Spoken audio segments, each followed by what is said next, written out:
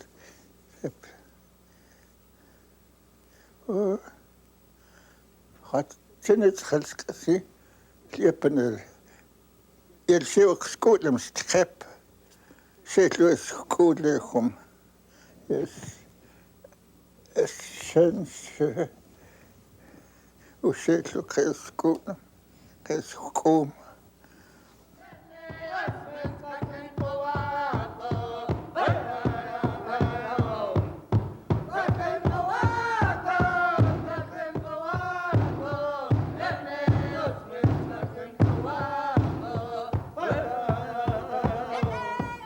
The power company often assigned the native men to the most dangerous work at the dam site, and there are few safety precautions, especially in the early stages of construction.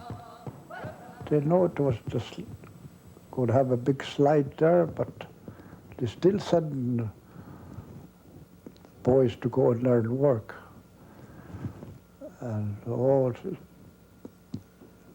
everything was just didn't run right because white people didn't care about it. It was run by Indians, and that's why a lot of them got killed there. They were a little careless, but I think they were told that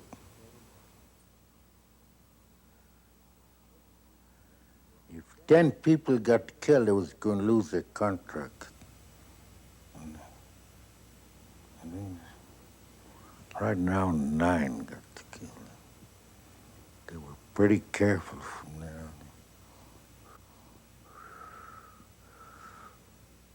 They had a bunch of safety men that come, they wear hats. All they do is go around. Some elders say that it was in part this carelessness that led to the deaths of 5 tribal members in 1937. 2 died in a rockslide in March, and 3 perished in a cave-in in September.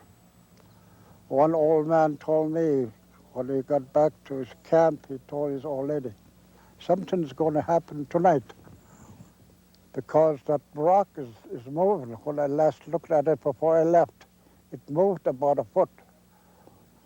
And that night, that's when it happened. What Senet his quit, which was at least DTP. Oh, the school, yet, Netlichin was to a little school. It was sense Tilip, then Apple come up. That is Mr. What's going to come up to say. I'll say it's in what does. That isn't say. And before I started working here,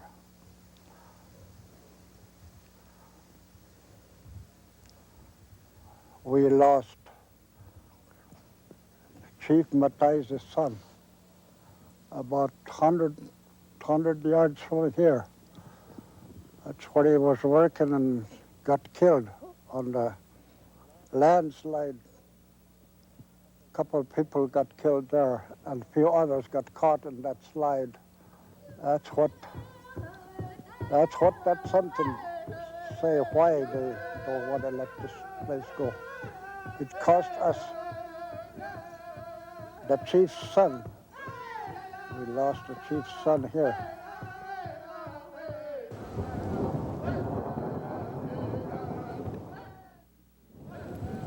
"84 years after the signing of the Treaty of Hellgate, a treaty which guaranteed the sovereignty of the reservation and the independence of the people, the dam was completed.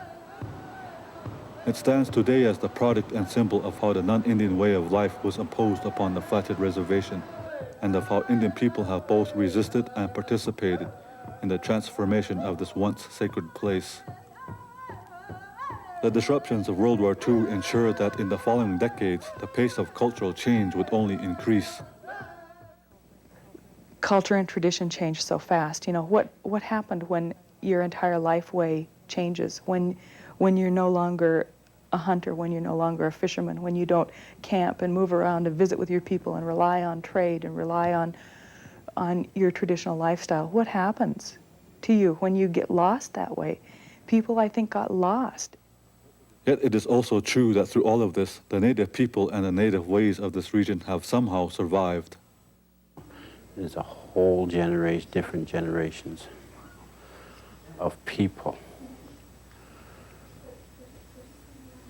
who in their own way had to fight, had to survive in order for me and the rest of the tribal people to be here. Them old people, they didn't give up, because if they would have gave up, we wouldn't be here. Now a new twist appears in the history of Kerr Dam and the Flathead Indian Reservation.